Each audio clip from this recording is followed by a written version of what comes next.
In the annals of human history, a pivotal moment arrived when mankind dared to challenge the status quo and seek a sustainable future.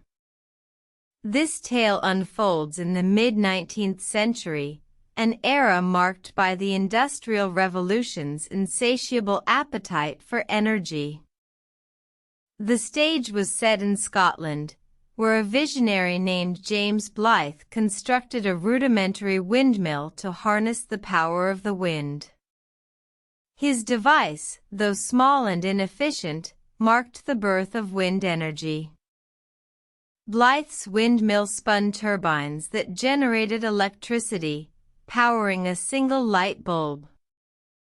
This humble achievement, though seemingly insignificant, was a beacon of hope in an age of smoke-filled skies and depleted resources.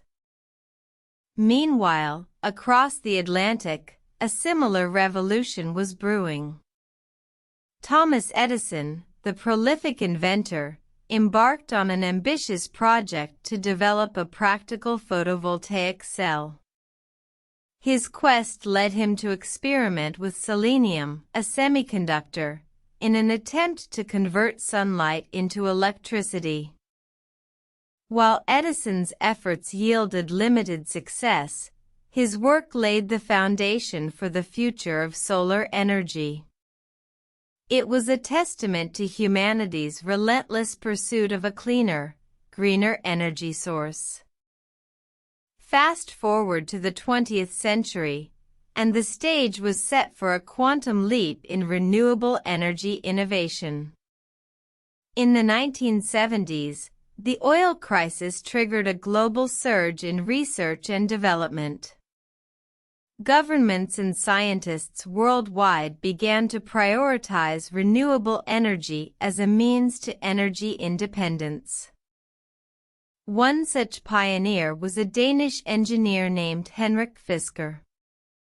In 1976, he designed the Avedore wind turbine, a monumental step forward in wind energy technology. Its 173-meter height and sweeping blades captured the wind with unprecedented efficiency, paving the way for modern wind farms. Simultaneously, in the deserts of California, a young physicist named Elliot Berman was conducting groundbreaking research on solar energy. His work led to the development of the Berman battery, a high-capacity storage solution that addressed one of solar energy's biggest challenges, intermittency. These pioneers, though separated by time and geography, shared a common vision: a sustainable future powered by renewable energy. Their contributions, while not immediately transformative, laid the groundwork for the green revolution we witness today. As we stand on the brink of a new era, their stories serve as a testament to human ingenuity and our capacity to adapt in the face of adversity. The dawn of green energy was not a single, grand event, but a series of small, yet significant steps taken by visionaries who dared to dream of a better, cleaner world.